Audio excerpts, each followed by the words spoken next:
안녕하세요. Kami Teaches Korean의 Kami 선생님입니다.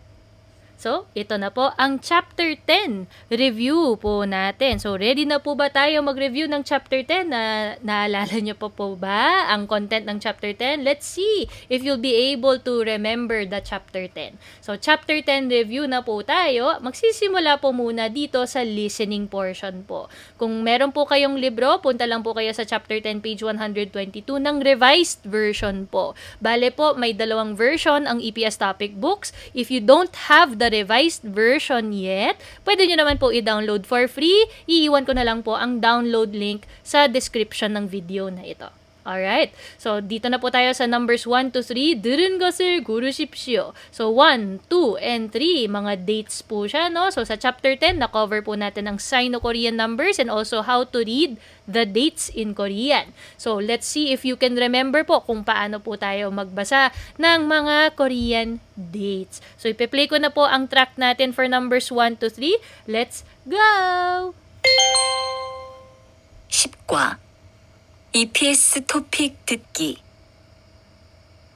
1에서 3번 들은 것을 고르십시오. 1번 1월 12일 2번 4월 10일 3번 12월 25일 Okay, so 1, 2, and 3. Double check po natin ang mga sagot ninyo. Sa number 1 po muna tayo. Ang sabi po niya sa audio po ay 1월 12일 1월 1월 1월. So 1월 po, 1월 1월. So ang February kasi ay 2월 2월. Alright, so ito po 1 or 2 ang dapat sagot natin. Pero ang sabi po niya sa day ay 12일, 12일, 12일, 12일. So may binanggit po siyang 10, which is 10. So should be 12, 12, 12일. So the correct answer po is January 12, 1월 12일입니다. So yan po ang correct answer. 정답은 2번입니다. So the correct answer is number 2.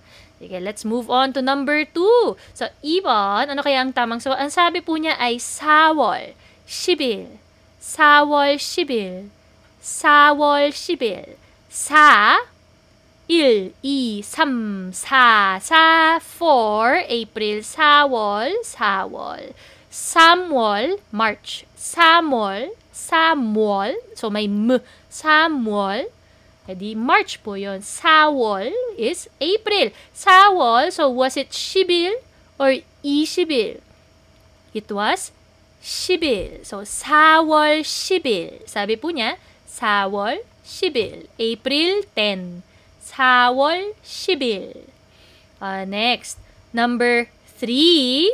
Ano pa yun? Ano ba ang date na sinabi niya? The date was 12월 25일. 12월 25일. 12월 12 po yun. So, December 12, 12, 12, 12, 12. Pag 11, 11, 11. So, 11월. So, pag November 11월, 11, 11월, the 11th month. So, 12월, 12월, 12월 is December. 12월. Next, pag sa day naman, this is 15일. So, the 15th day. 15, 15, 15, 15, 15일, 15th day. 25일, 25th day.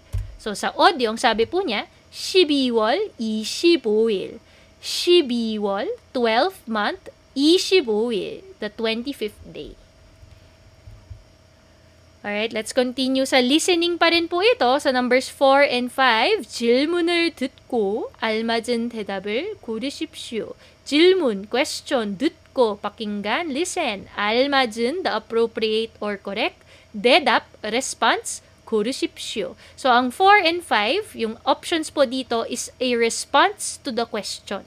So, sa audio po natin, pakinggan po ano ba ang tanong niya. Tapos pipiliin nyo po ang proper response po doon sa tanong niya. Okay, play ko na po. Numbers 4 to 5. 4에서 5번. 질문을 듣고 알맞은 대답을 고르십시오. 4번. 언제 한국에 왔어요? 5번. 어제 뭐 했어요? Okay, so if you want to pause para makasagot po muna kayo ng question, please pause the video now. But if you'd like to check the answers, sige, let's check the answers now. Sa number 4 po, ang tinanong po niya ay, 언제 한국에 왔어요? 언제, when, 한국에, to Korea, 왔어요, come. When did you come to Korea? So, dapat, ang 언제 한국에 왔어요, there should be a time word. Pwedeng last year, yesterday, pwedeng date. So, sa 4, sa mga options po natin, nag-iisa lang po ang may banggit na anytime word. Yan po ay number 1. So, ano ba yung mga translation ng 1, 2, 3, 4 options natin? 작년에 왔어요. 작년 is last year. So, do you remember the vocabulary po? 작년 is last year. Last year, 왔어요, came. So, kung kita nyo po, last year, I came last year. This is the appropriate answer. 작년에 왔어요. 베트남에서 왔어요. I came from Vietnam. So, pag mga lugar po kasi, dapat may OD. Ang question word ng place ay OD. So, kung ang tanong po niya ay where did you come from? Saan kayo galing? Di 어디에서 왔어요. But in the audio, sabi po niya ay 언제. 언제, when. 언제, kailan. So, 언제, so we would know the answer should be a time answer. 언제. Other options po natin, my younger sibling came to Korea. 동생이 한국에 왔어요. My younger sibling came to Korea. So, 동생. So, kung ang tanong po ay 누구 or 누가, yan po ay who, sino. Dito po yung makakasagot nun. So, 동생이 한국에 왔어요. It will answer the question who came to Korea. But it's not who, but 언제. And last, number 4, 친구하고. Together with a friend, 한국에 왔어요. Came to Korea. Again, this is not a 누구 or 누가, who question. Hindi naman po nagtatanong kung sino. Ang tanong kasi ay 언제. Kaya mahalaga po, alam natin ang mga question words. Moving forward, sa number 5, ang tanong po sa audio ay 어제 뭐 했어요? So, merong pong 어제 time word. So, we know for a fact, 어제, yesterday, is an event that already happened. So, ibig sabihin, pag meron po dito na sagot na hindi naka-past tense, kasi 어제, yesterday, tapos 뭐 했어요? Anong ginawa mo? What did you do? Dapat, yung sagot po sa tanong na ito will also be in past tense, event na nakalipas na. So, lahat po sa options na 1, 2, 3, 4, nag-iisa lang ang naka-past tense. So, 4 agad ang tamang sagot natin kahit hindi ko translate pa. Because this is the only past tense, di yan po yung makakasagot dito sa tanong, 어제 뭐 했어요? But to check what is the translation, 도서관이 커요. The library is big. 도서관에 가요. I go to the library. 도서관에 없어요. It is not in the library. Wala siya sa library. Not existing in the library. Ayan. So, 없어요 kasi pwedeng not existing, does not have, or does not exist. Diba? So, does not exist in the library or it's not in the library. Lastly, sa number 4, ang tamang sagot natin, 도서관에서 공부했어요. 에서 is our place of action particle kung saan magaganap ang action mo. Where are you doing the action? Hindi yung punta mo, pero yung location ng action mo. Kaya kung nag-aral po siya, dito siya nag-aral sa 도서관, which is the library. 도서관에서 공부했어요. So, ito po yung ginawa niya. Studied at the library. Alright. So, dito na po tayo sa numbers 1 to 3. This is a reading portion na po. So, wala na po tayong audio. Kayo na po ang sasagot po nito. Ano po ba ang tamang sagot dito sa picture? 다음 그림을 보고 titingin po kayo sa picture. 맞는 단어. The correct 단어, word. The correct 문장, sentence. So, 맞는 is correct. Ang ibig sabihin ng na dito ay or. So, correct word or sentence. So, dito, minsan sa EPS topic, hindi lang po word ang lalabas. Actually, less chances po na word lang ang lalabas. Higher chances sa EPS topic, kung balak nyo nga po mag-exam, ang lalabas po doon ay mga sentences na. But depende pa rin po sa magiging exam ninyo. Kasi sa marami po na nagte-take ng exam, iba-iba po ang magiging test paper, or since computer-based po, iba-iba din po yung magiging set ng exam ninyo. So, not all exams are the same. So, depende na lang po talaga. So, 맞는 단어 나 문장. So, correct word or sentence, 고르십시오. Please choose. Number 1, ito po, mukha siyang coffee shop, no? So, sa 4 na options, coffee shop ang tama. Coffee shop. 도서관, library. 노래방, karaoke. 백화점, department store. Moving forward, number 2, ayan, kumakanta po siya. So, kumakanta, alin po sa 4 ang tamang sagot? Number 1, 쇼핑해요. Number 2, 노래해요. Number 3, 공부해요. Number 4, game해요. So, dito kumakanta po siya. The correct answer, 노래해요. To sing, singing. 쇼핑해요. To do shopping. 공부해요. Studying. game해요. To do or play a game. game해요. Ayan. So, ang tamang sagot po ay dapat 노래해요. So, dito tayo sa number 3. Sa number 3, if you'd like to pause first the video before I share the answer, you may pause. So, now, what is the correct answer? Dito po sa picture, mukhang pong magkikita po sila, no? So, they're meeting up. They're meeting in person. Number 1, 책을 읽어요. Number 2, 영화를 봐요. Number 3, 친구를 만나요. Number 4, 음식을 만들어요. So, ang tamang sagot po dito dapat, 친구를 만나요. 친구, friend. 만나요, meet. Meeting a friend, 친구를 만나요. 책을, 책, book, 읽어요, read. So, reading a book, 책을 읽어요. 영화, movie, 봐요, watching. So, watching a movie, 영화를 봐요. 음식, food, 만들어요, make. 음식을 만들어요, make food. So, making food or cooking. 음식을 만들어요. So, ito po sa ang tamang sagot niya, dapat, 친구를 만나요. Okay, dito na po tayo sa numbers 4 to 5, which is a fill-in-the-blank question. 빈칸에 들어갈 가장 알맞은 것을 고르십시오. 빈칸, blank space. 들어갈, to enter the blank space. 가장, the most. 알맞은, appropriate. 것, thing, 고르십시오. Choose. So, please choose the most appropriate thing to enter the blank. So, to fill in the blank. So, number 4, 가, blank, 한국에 왔어요. Then, ang sagot niya ay 작년 7월에 왔어요. So, sagot po, so sa ga na, if ever sa fill in the blank question, meron pong ga at na. Ga is person A, na is person B. Dito po, makakakuha po tayo ng clue sa response po niya. Sa response po, meron pong time words. 작년, last year. 7월, July. Blank space, 한국에 왔어요. Korea, 왔어요, came. Came to Korea, blank.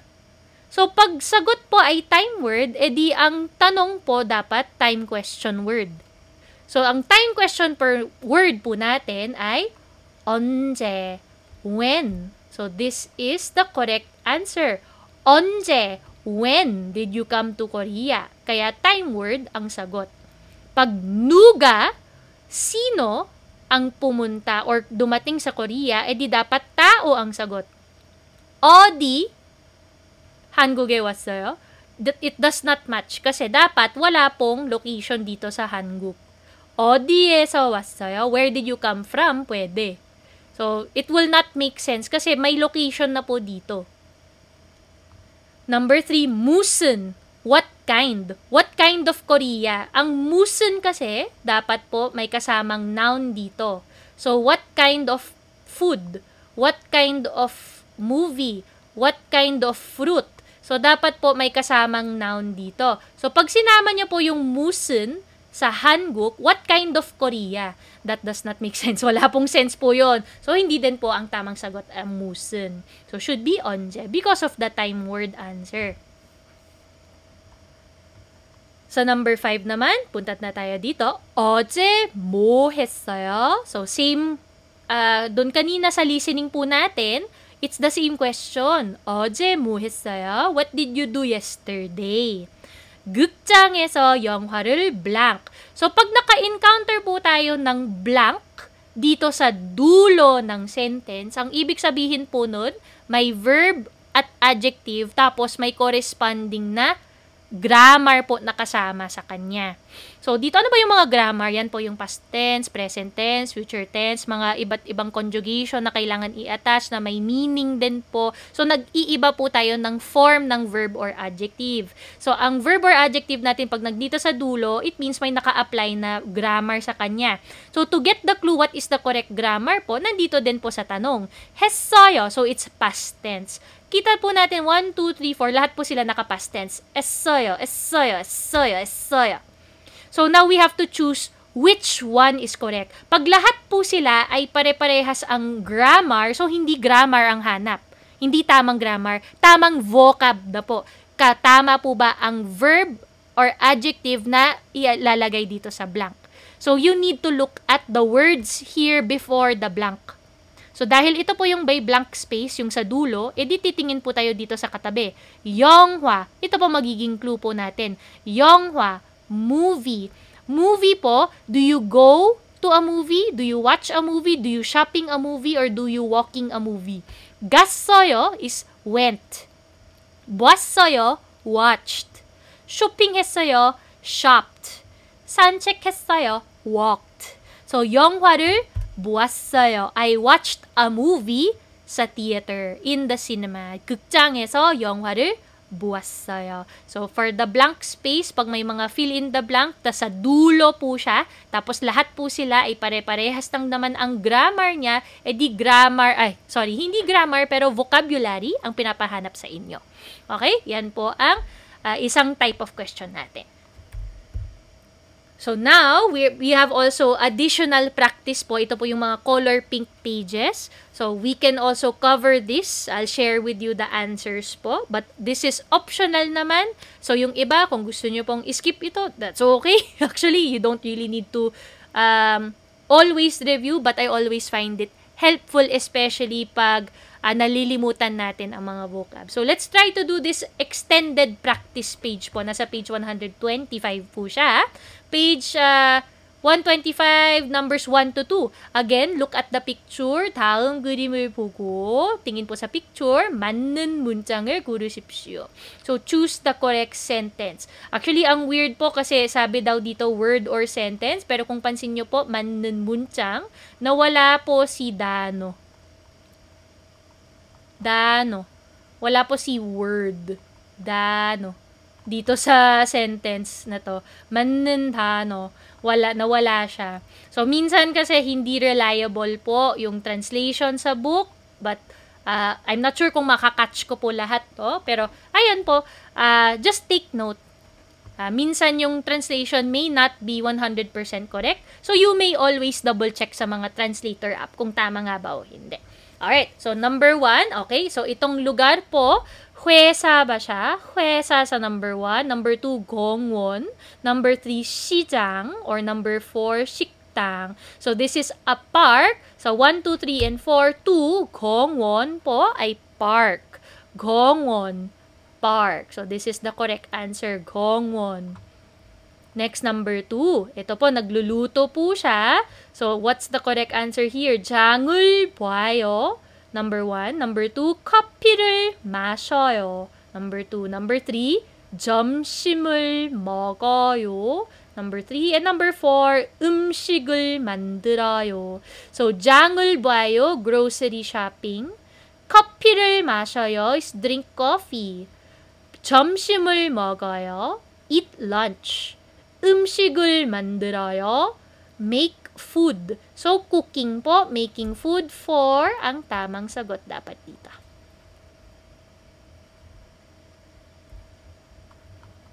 Alright, let's continue. Numbers 3 to 5, again, a fill-in-the-blank question po. 빈칸에 들어갈 가장 알맞은 것을 고르십시오. So, choose the most appropriate one to fill in the blank. Number 3 po, 주중, 주말, 내일, 오후. So, kung pansin nyo po, hindi po siya end ng sentence, pero start po siya ng sentence. Hindi kagaya dito sa number 4, ending po siya ng sentence. So, dito, iba-iba po yung magiging strategy natin, no? So, for fill in the blanks, vocabulary is key po talaga. The more vocabulary you know, the more chances that you understand yung context po ng mga sentences na to. Kaya kung wala po tayong masyadong vocabulary po, edi less chances na naiintindihan natin. But of course, it's also important na marunong din po tayo gumamit ng grammar. But anyways, dito po sa number 3, translate po natin yung 1, 2, 3, and 4. So, 주중 po, 주중, weekdays. 주중, weekdays. 주말, weekends. 내일, tomorrow. 오후 is afternoon.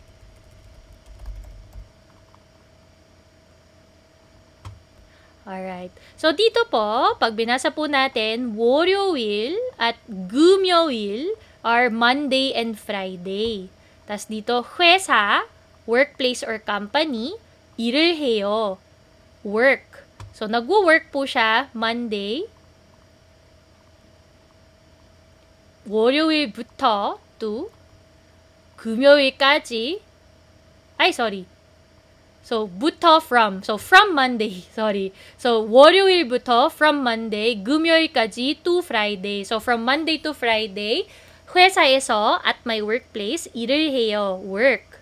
So, since nabanggit na po yung 월요일 to 금요일, yung weekdays, working po siya, nakalagay po dito na 집에서, sa bahay,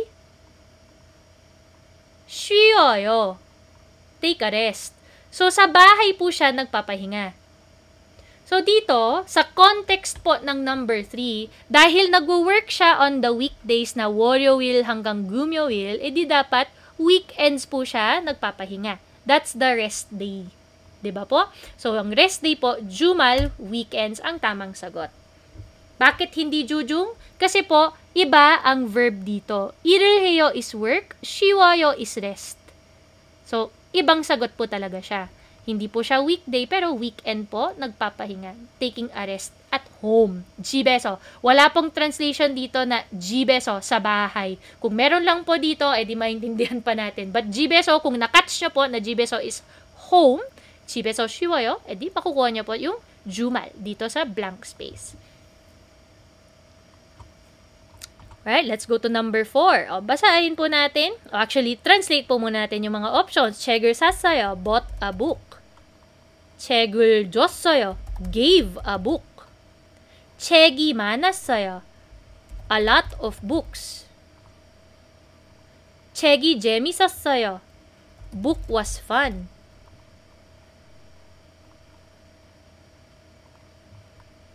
So, 서점에 갔어요. I went to the bookstore. So, pumunta siyang 서점, bookstore. 그리고 conjunction meaning and. So, may additional information po. Hindi siya magkokontra, hindi siya magsusupporting. 그리고 is just adding more information dito. So, pumunta siya sa bookstore. So, dito, mukha pong lahat possible ang sagot. But, the most appropriate nga po, kasi pwede po kayong makita ng iba na sagot na possible answer, but there's always a more appropriate answer. Kaya po, 가장 알맞은 것, the most appropriate. So, meron po tayong medyo appropriate, but the most appropriate dito, pumunta po siyang bookstore at bumili po siya ng libro. Bakit po siya magsasabi na maraming books? Sa 서점 naman, bookstore malamang maraming libro. 서점에 갔어요. 서점에 갔어요. 그리고 the book was fun. Wala po siyang nabanggit na libro dito. So, ano po yung check na tinutukoy niya? Ano yung book na tinutukoy niya? Wala pong banggit dito. So, it cannot be a supporting sentence. 책을 줬어요. Bakit hindi po ito? Kasi wala pong mention ng tao. Wala pong siyang sinasabi na ay may birthday or may tao na na-meet niya. Sino ba yung bibigyan niya? Wala pong na-mention na tao dito. So, this is not appropriate. So, 책을 샀어요. Ang pinaka-appropriate talaga. I bought a book. And lastly, for our practice round, number 5, 어디에서 운동을 했어요? So, kung kita nyo po si Ga, may question, si Na, fully, completely blank. So, you need to look for the appropriate response. So, kung ano po yung tamang response po dito sa tanong niya. 어디에서? So, ayan. So, 어디, location, di ba po? So, dito pa lang sa 어디에서, sa keyword na 어디, which is a location question word, a place question word, where, hanapin nyo po dito sa mga sagot sa 1, 2, 3, 4, saan merong location. Gongwon is park. 어제 is yesterday. 운동이 재밌어요 is exercise is fun. 친구하고 with a friend. Yesterday with a friend. 운동 is fun or exercise is fun. Isa lang po ang may lugar. 궁원에서 했어요. Di ito tamang sagot. I did it at the park. Where did you exercise? 어디에서 운동을 했어요? Where did you do the exercise? 공원에서 했어요. I did it at the park. Ayan. So, mahalaga talaga na alam po natin ang mga question words kasi makukuha din po natin yung mga possible na sagot. And before we end today's Chapter 10 review, meron po tayong useful expression na makikita din po sa Chapter 10, sa end ng Chapter 10, which is, I share your opinion daw. 제 생각에도 그래요. So, i-breakdown ko lang po ito para sa inyo. 제 means my. 생각, thought. 에도, also in. 그래요, like that. Ang weird pag binasa natin na may thought also in like that. Ang weird ng breakdown po niya. But, ang sinasabi lang po dito, in my thoughts, in my thinking, 그래요, ganyan din. So, I also think like you. So, I also think like you, which means I share your thoughts, I share your same opinion. 제 생각에도 그래요. 제 생각에도 그래요. 그래요. 그래요. 제 생각에도 그래요. 제 생각에도 그래요. I also think like you. Pwede din ganyan ang interpretation po. 제 생각에도 그래요. Also, in my thinking, it's like that. So, I share your opinion. Let's read the example conversation po. 회식도 회사 생활에 중요한 것 같아요. So, 회식 is company dinner or get together. 회사 생활, company life. Highlight ko lang po. 회사 생활, company life. 회식, get together. 중요한 것 같아요. I think are important. 회식도 회사 생활에 중요한 것 같아요. So, I think it is important sa company life mo ang mga 회식, ang mga company dinner or get together. tapos ang response niya, 제 생각에도 그래요. 제 생각에도 그래요. I also think like you. In my thinking, it's the same. Ganyan din ang isip ko. I share your opinion. 제 생각에도 그래요. So, these useful expressions, yung mga 유용한 표현, dito sa EPS topic books are mostly for spoken Korean. So, sa mga conversations po, pag ginamit nyo po ito, it's appropriate naman. Magagamit po natin sa day-to-day conversation. Of course, depending sa situation po natin. So, kung gusto nyo po na mag-agree sa boss mo or mag-agree sa coworker, same opinion kayo, edi, 제 생각에도 그래요. Alright. So, ito po chapter 11. Magsisimula na po tayo soon. But this is the end of our chapter 10 review. So, thank you very much for joining dito sa chapter 10 review. And I'll see you sa chapter 11 po. Okay? 안녕히 가세요.